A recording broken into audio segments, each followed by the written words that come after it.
Delivery वाला आया है शायद, मैं देख कर आता हूँ।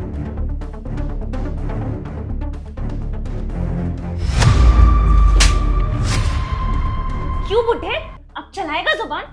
काम करने को कहा था ना, करा क्यों नहीं? शिवानी की इतनी हिम्मत, पापा के साथ ये सब कर रही है। इसको तो मैं छोड़ूंगा नहीं। बहू, मैं रोजाना तो घर का काम करता हूँ, आज मेरी थोड़ी तबीयत खराब है इसलिए नहीं कर पाया। और तू रोजाना जिस तरह मुझ पर मारपीट करती है ना, देख लेना जिस दिन मेरे हाथ में फोन आ गया अपने बेटे को सब कुछ बता दूंगा तेरे बारे में, नहीं छोड़ेगा वो तुझे। अच्छा बुड्ढे, ज्यादा जबान चल रही है तेरी, अभी बताती हूँ। बहुत दर्द हो रहा है, छोड़ दे। आया ना मजा बुड्ढे, अब लड़ाई का जबान बोल, करेगा काम कि नहीं? हाँ वो जो तू कहेगी मैं करूँगा, मेरा हाथ छोड़ दे, बहुत दर्द हो रहा है। अरे क्या हो गया भाभी, इतना गुस्से में क्यों हो? ये बुड्ढा ना घर का कोई काम नहीं कर रहा सुबह से, ऊपर से मुझसे जबान लड़ा रहा है और ये कह रहा है कि अपने बेटे को सब कुछ बता देगा। अच्छा, इसकी तो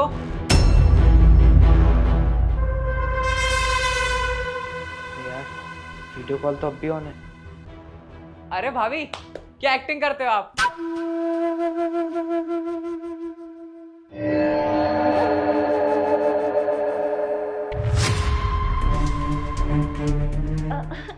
अरे क्या करते हो देवर जी, पापा जी के साथ प्रैंक करने में कितना मजा आ रहा था। पापा जी आप डर गए थे? अरे यार, मैं तो फोन काटना भी भूल गया। देखो भैया भी वीडियो कॉल पर ही हैं।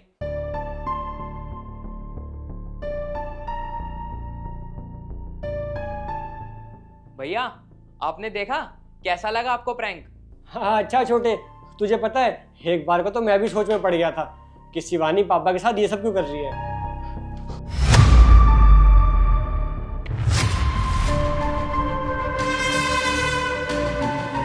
अरे नहीं नहीं भैया, हम दोनों तो मिलके ना पापा के साथ प्रैंक कर रहे थे। देखा नहीं, पापा भी तो डर गए थे। छोटे, एक बार पापा से बात कराइयो। पापा आप ठीक तो हो ना? हाँ बेटा, मैं ठीक हूँ, तुम्हें चिंता मत कर। पापा, शिवानी और भाई कोई कमी तो नहीं रख रहे ना आपका ख्याल रखने में? शिवानी और तेरा भाई मेरा अच्छे से ख्याल रखते हैं। अच्छा पापा, मैं रखता हूँ, मेरी मीटिंग का टाइम हो रहा है। ठीक है बेटा। ठीक है भैया, मैं रखता हूँ। अच्छा हुआ देवर जी आप सही टाइम पर आ गए और आपने बता दिया कि वीडियो कॉल चल रही है, वरना आज आयुष को पता चल जाता तो हमारा तो खेल ही खत्म था। बेटा, तू तो मेरे सगा बेटा है, तू मेरे साथ ऐसा क्यों कर रहा है? अरे क्या सका बेटा, तुम्हारी वजह से मेरी सारी ख्वाहिशें मारी जा रही हैं। अरे जो भी भैया पैसे भेजते हैं उसमें से आधे से ज्यादा तो तुम्हारी दवाई में लग जाते हैं। अरे हमारे लिए तो कुछ बचता ही नहीं है। ओए सुन बुड्ढे, जब तक तू यहाँ रहेगा ना तब तक हम दोनों को अपनी फरमाइशों का गला घोटना पड़ेगा। इसलिए तेरे लिए अच्छा यही होगा ना कि तू चुपचाप गांव की ट्रेन पकड़ और यहाँ से गांव निकल। और अगर तेरा बेटा तुझसे कुछ भी पूछे ना तो उसे तो यही बोलेगा कि तुझे गांव में ना रहना अच्छा लगता है। देखो पापा, तुम्हारी भलाई ना इसी में है कि तुम चुपचाप गांव चले जाओ, वरना हम लोग ना तुम्हें चैन से जीने नहीं देंगे। मैं यहाँ से कहीं नहीं जाने वाला, मैं गाँव में अकेला कैसे रहूँगा? भाभी, एक बार जरा समझाना पापा को। नहीं नहीं, तुम दोनों जो कह रहे हो मैं वही करूँगा, मैं चला जाऊँगा गाँव। ये हुई ना बात, अब मैं तुम्हारी जल्द से जल्द ट्रेन की टिकट करवाता हूँ।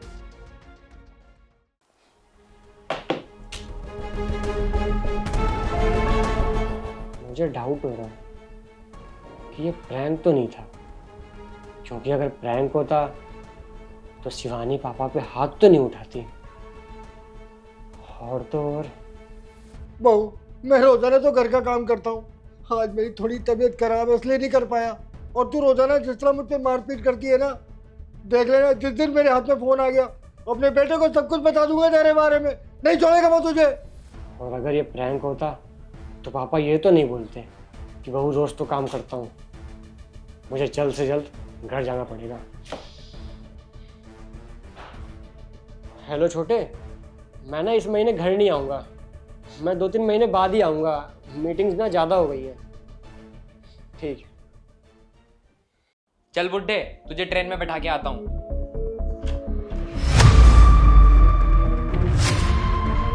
भैया, आप तो 2-3 महीने बाद आने वाले थे ना? क्यों, मेरे जल्दी आने से तुझे खुशी नहीं हुई? नहीं भैया, ऐसी कोई बात नहीं है। अच्छा, और ये बैग? पापा कहीं जा रहे हैं क्या? वो ना पापा को गांव जाने का मन था तो वहीं छोड़ने जा रहा था। अरे आयुष, तुम क्या आते इतने सारे सवाल जवाब करने लग गए? इतनी दूर से सफर करके आए हो, तुम आराम से बैठकर रेस्ट करो ना। तब तक हम ना पापा जी को स्टेशन तक छोड़कर आते हैं। शिवानी, गांव पापा नहीं, छोटा जाएगा। और रही बात तुम्हारी, तुम जाओगी इस घर से बाहर। भैया ये क्या बोल रहे हो? एकदम चुप। जो भी बात है ना, सच बता दो तुम दोनों, वरना अगर पुलिस आई ना तो सच तो खुद ही निकलवा लेगी। नहीं भैया, मैं सब कुछ सच बताता हूँ आपको।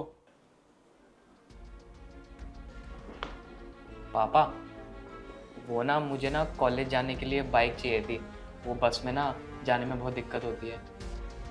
बेटा, मेरी दवाई का ही इतना खर्चा हो जाता है, ऊपर से घर का किराया, घर के बाकी खर्चे, तो बेटा बाइक के लिए तो पैसे नहीं कर पाऊंगा मैं। और हाँ बेटा, अपने भाई को भी मत बोलना, वैसे ही वो बहुत परेशान रहता है।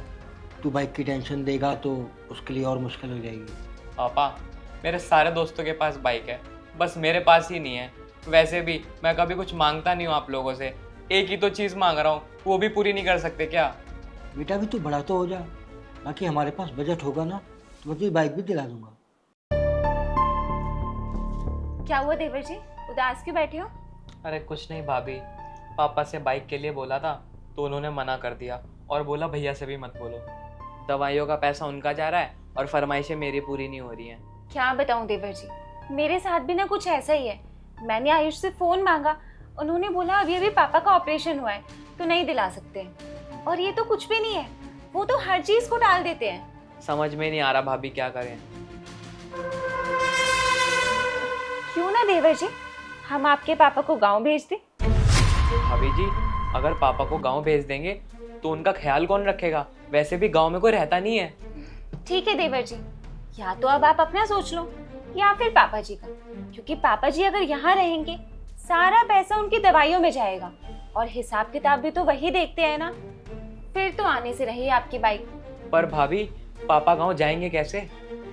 अगर हम पापा जी को रोज परेशान करें तो पापा जी खुद ही थक हार के गांव चले जाएंगे, क्योंकि ऐसे तो वो गांव जाने नहीं वाले।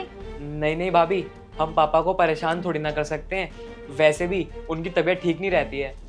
ठीक है, फिर रहने देते पापा जी को यहीं, चलती हूँ मैं। नहीं भाभी रुको, पापा को गांव तो भेज देंगे पर मेरी बाइक कैसे आएगी? देखिए देवर जी, अगर पापा जी गांव चले जाते हैं तो सारा हिसाब किताब मैं देखूंगी और जितने भी पैसे होंगे आयुष मुझे भेजेंगे और साथ ही साथ पापा जी की दवाइयों का खर्चा भी बच जाएगा। तब तो आपकी बाइक आराम से आ सकती है। हाँ भाभी, आइडिया तो अच्छा है। अरे क्या कमी रखी थी पापा ने? तुझे बचपन से पढ़ाया लिखाया, तेरा खाना पीना सब कुछ देखा, तेरा खर्चा उठाया, और आज जब हमारी कंडीशन ठीक नहीं है, पापा की दवाइयों पे इतना पैसा लग रहा है, तो तू पापा के साथ ये सब करेगा? क्यों? क्योंकि तेरी फरमाइशें पूरी नहीं हो रही है। शर्म आनी चाहिए तुम दोनों को। अरे शिवानी तो पराये घर की थी, लेकिन तू तो इनका अपना खून था ना। पापा के साथ ये सब हरकत करते हुए तुझे जरा भी शर्म नहीं आई? क्या कमी रखी थी पापा ने? भैया प्लीज मुझे माफ कर दो, मैं ना भाभी के बहकावे में आ गया था। आज के बाद मुझसे ऐसी कोई गलती नहीं होगी, मैं पापा का अच्छे से ख्याल रखूंगा।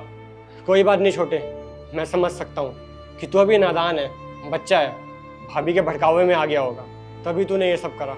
और शिवानी, तुम्हें जरा भी शर्म नहीं आई अपने बाप समान ससुर के साथ ये सब करते हुए? क्या कमी रखी थी उन्होंने? तुम्हें अपनी बेटी की तरह माना था, लेकिन नहीं, तुम इन सब के काबिल ही नहीं हो। अब तुम अपना सामान पैक करो और अपने घर निकलो, चलो। आयुष प्लीज मुझे माफ कर दो, मुझसे बहुत बड़ी गलती हो गई। मुझे पापा जी के साथ ये सब नहीं करना चाहिए था। मैं तुमसे वादा करती हूँ, मैं पापा का बहुत ख्याल रखूंगी, इन्हें बिल्कुल अपने पापा की तरह मानूंगी। लेकिन प्लीज तुम मुझे घर से बाहर मत निकालो, मैं कहाँ जाऊंगी? बिल्कुल भी नहीं, क्योंकि जो इंसान की फितरत होती है ना पैसों को लेकर, वो कभी नहीं बदलती। इसीलिए ना मैं ये रिस्क दोबारा नहीं लेना चाहता। इसलिए अपना सामान पैक करो और निकलो मेरे घर से। पर आयुष, निकलो।